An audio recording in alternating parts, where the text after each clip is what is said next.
టంగుటూరి ప్రకాశం పంతులు గారి జయంతి సందర్భంగా తెలుగుదేశం పార్టీ కేంద్ర కార్యాలయంలో ఆ మహనీయునికి నివాళులు అర్పిస్తా ఉన్నాం. ఎంతో త్యాగనిరతి, అదేవిధంగా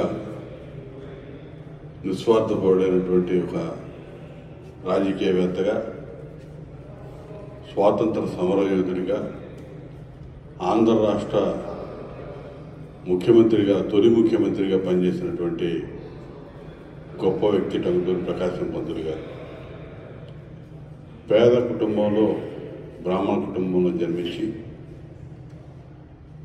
అనేక కష్టాలు పడి విద్యను అభ్యసించి ఆనాడు బానిస సంఖ్యల మధ్య బతుకుతున్నటువంటి భారత జాతి విముక్తి కోసం జరిగినటువంటి పోరాటంలో బ్రిటిష్ వాళ్ళ తుపాకులకి ఎదురుండి నిలిచి గుండెను ఎదురుగా పెట్టి పోరాటం సలిపినటువంటి మహనీయుడు టంగుటూరి ప్రకాశం పంతులు గారు. కాబట్టి ఆయన్ని ఆంధ్ర కేసరి అని చెప్పి ఆ రోజు బ్రిటిష్ వాళ్ళు కూడా పిలిచినటువంటి పరిస్థితి. ఈరోజు కూడా భావితరాలు ఆంధ్ర రాష్ట్రంలోనే కాదు, భారతదేశంలోనే స్వాతంత్ర అనంతరం వచ్చినటువంటి జనరేషన్స్ అన్నీ కూడా ఇలా పాఠాల్లో మనం చదువుకుంటుంటాం ప్రకాశం పంతులు గారి జీవిత చరిత్ర గురించి. అటువంటి మహానుభావులు సాధించి పెట్టినటువంటి స్వాతంత్రం, నిస్వార్థంగా అధికారం వారి చేతిలోకి వచ్చినప్పుడు వారు చూపించినటువంటి సేవా నిరతి ఈరోజు ప్రతి ఒక్కరు కూడా దాన్ని ఆదర్శంగా తీసుకోవాల్సిన అవసరం ఉంది. తెలుగుదేశం పార్టీ చంద్రబాబు నాయుడు గారి నేతృత్వంలో మొదటి నుంచి కూడా ఇటువంటి మహనీయుల్ని ఆదర్శంగా తీసుకునే పనిచేస్తూ ఉంది.